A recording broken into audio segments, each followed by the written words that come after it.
দিনটা ছিল মেয়ের জন্মদিন। তা অন্যবারের মতন এবারে আর জন্মদিনটা সেইভাবে করব না। এবারে সারাদিনই বাইরে থাকার একটা প্রোগ্রাম।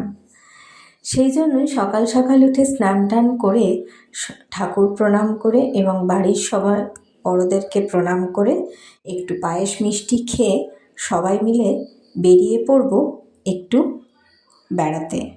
বেড়াতে মানে যাব একটু ফুল্লরাতলা আর কঙ্কালীতলা। যেহেতু আমার মা আমার কাছেই থাকেন, কিন্তু এত বছর থাকার ফলেও মাকে কখনোই এই জায়গাগুলো ঘোরানো হয়নি।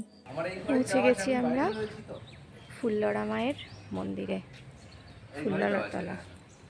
চলুন দেখাই আপনাদের। এই যে পেছনে বড় মামা।